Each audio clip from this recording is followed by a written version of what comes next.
Ken Trahan with Lenny Vangilder. It's our First NBC Bank Weekend Review, brought to you by First NBC Bank with 32 locations throughout the greater New Orleans area and beyond. That's First NBC Bank, proud sponsor of SportsNola.com.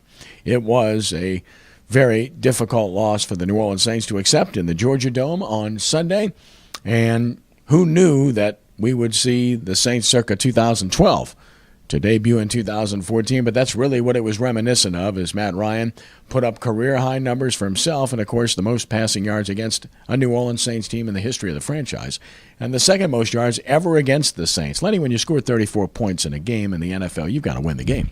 But you know what's interesting? Remember this. Look at the last 5 season openers the Saints have played. They won in 2010 and 2013 by the score 14-9 and 23-17. The 3 games they've lost in there, they've scored over 30 points in every game and lost them all. They lost 42-34 at Green Bay. They lost 40-32 at home to the Redskins, and they lost 37-34 to Atlanta. So in 5 games, they've scored over 30 3 times and lost them all, and scored under 30 twice and won them both. So it just depends on how the game played. This turned into an old-fashioned shootout. Neither team could stop the other.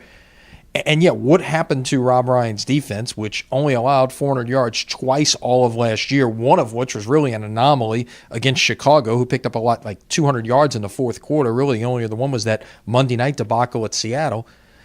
So what exactly happened? Well, my thought is this. What you saw last year of Atlanta is not the real Atlanta, and I think it's a lot closer to the 2012 Atlanta than what you saw a year ago. Are they going to be the number 1 seed in the NFC this year? I'd stop short of calling them that, but this is a team that is healthy again and is a lot closer to what we saw of them 2 years ago. I would go kind of halfway. I'd say that they're a lot better than they were last year, but they're nowhere near the top of the heap in the NFC, so I would be concerned if I were a Saints fan about this defense, because the display of tackling was absolutely hideous. It's as bad as you'll ever see. But what troubled you more about the Saints' performance wasn't the fact that their secondary struggled, because the biggest concern going in was their cornerback position. But, Lenny, the player, they're down guys, because they simply could not generate any pressure whatsoever, and they gave up rushing yards as well. Yeah, they did rush a little bit, but they could not finish the deal. They only had 1 sack by Tyron Walker. They had a bunch of other pressures, but what happened? Matt Ryan stepped up, made plays, stepped up and scrambled, did the right things in those situations. He showed you he's not a statue back there. And, used his feet. And, again, when you've got healthy targets out there like Julio Jones and Roddy White, those are the kind of guys you've got to respect, which helps open up some of those lanes where if he does take it, put it down and go, he can make plays happen. So, again, it's frustrating, but it's 1 out of 16. You've got a chance to get it back to 500 next week with Cleveland, and then Minnesota the week after that. And one of the things is, if you go back and look historically for the Saints, week 1 is not really a harbinger of what's going to happen in the season. It's kind of those first 3 weeks. You're 2-1 after 3 weeks, it could be good. You're 1-2 or 0-3, it may be all over.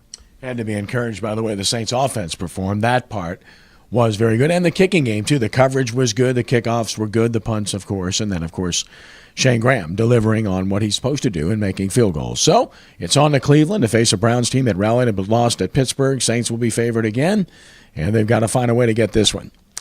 LSU is victorious, as we knew they would be, against Sam Houston State, but what was most impressive was how victorious they were, because they dominated this game from start to finish, shut out a team that's not very bad at their level at all, and looked very good doing it. No, they're a top 10 team in the FCS is Sam Houston State, and all you had to do, and maybe what happened in Lincoln, Nebraska early in the day maybe could have served as an eye-opener for this LSU team. We know how good the Southland Conference is in these parts, arguably the best FCS league in the country. And the fact that McNeese went to Nebraska on national TV early in the day and took the Huskers, a top 20 team, to the final minute, and in reality should have gone to overtime with them, did that catch the attention of some of these guys, and was it used as a little inspiration? Hey, this team's from that same league, and they're pretty good as well, so you better come out and play your best. And LSU solid on both sides of the football, offense and defense. Yeah, defensive shutout. You have to be very impressed there. Their secondary is really, really good. And then, of course, you look at their offense, and Anthony Jennings played very well in this game. Brendan Harris had a nice moment with a good drive when he was in the game. Leonard Fournette had a coming-out party. Trahan Doral continues to produce big plays. Even Malachi Dupree got in on the act. Connor Neighbors left the game injured. So did Ethan Posick. I guess those would be the only concerns moving forward toward ULM. Yeah, exactly. If Posick is hurt, we don't know the status of Elliott Porter going forward. They may be looking at a third-team center out there for ULM if Posick is out for any length of time. But obviously, look, injuries are going to happen, and you got a good September home stretch here. The big game in this stretch coming up a week from Saturday when Mississippi State comes to Tiger Stadium. Hail State, right? Look forward to that. As for Tulane, disappointing ending to what was a promising start. They had the lead throughout much of the first half. Big swing at the end of the half. First, you had the pick six. They did come back from that and retake the lead. Got tied again, and then, of course, gave up a field goal before the halftime with clock management being an issue. Second half, they wore down. They were dominated, didn't play well. Guys had some heat issues for Tulane. That's one thing they're going to have to deal with. One negative about moving from the dome to outside, but by and large, the reception, the reaction was positive about the return to campus. Yeah, all in all, it was glorious. Had a chance to be there on Saturday. And as I mentioned in my piece at sportsnola.com, do they have a few things to correct from an operational standpoint? Yes. I think the most notable thing is probably the concessions operation and trying to keep more beverages stocked in there because you had people waiting in long lines trying to get refueled. I think it's a lesson just like for the players. It's also a lesson for the fans. Come in hydrated. Start drinking water the day before, the morning of. When you get out there, keep yourself hydrated because you haven't been to a home game outdoors in 40 years. It's a little something different. Yeah, this week, a night game. And man, I tell you what, it's a scary one. Southeastern coming in. I think some people would tell you on paper Southeastern might be the favorite in this game. Obviously, you're dealing with FCS versus FBS, but that's a scary proposition with arguably the best team in the championship subdivision in Southeastern coming in next Saturday night. And the Lions are superb, and I would not at all be surprised if they won this game. It's going to be interesting. Of course, high school football, we had our original debut on radio this past week through sportsnola.com. Our scoreboard, of course, second to none at sportsnola.com. And, of course, our first NBC Bank Prep Showcase.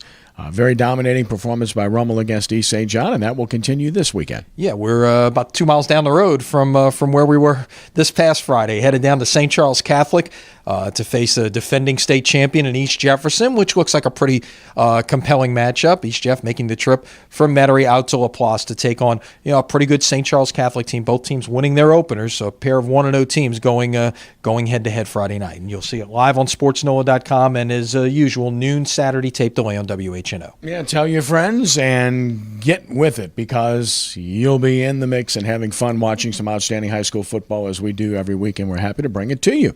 Radio, we have games this weekend, too. Brother Martin, John Ehret, Saturday afternoon at 2:30, and Carr and St. Augustine Saturday night at 7 on WGSO 990 AM. So look forward to a great weekend of high school football. Don't forget, Sports Nova TV, 6 p.m. Monday night, WHNO, Channel 20. And don't forget our Prep Recruiting Insider Show, Wednesday night at 6 p.m. on WHNO. And it's a good week to watch, too. Warren Easton is the featured school this Wednesday night. Tyron Johnson is, by all accounts, the number one player in the state of Louisiana. We expect him to be a guest, of course, with Coach Tony Hull. They're nationally ranked. You'll want to definitely check that one out. The John Forcade Show, Mike Detillier, Thursdays, 6 p.m. on WHNO Channel 20. I think we covered it. I think we did. See you later this week. Nice talking to you. That's our First NBC Bank Weekend Review, brought to you by First NBC Bank with 32 locations throughout the greater New Orleans area and beyond. That's First NBC Bank, proud sponsor of SportsNola.com. For Lenny, I'm Kenny. Have a great weekend. God bless you.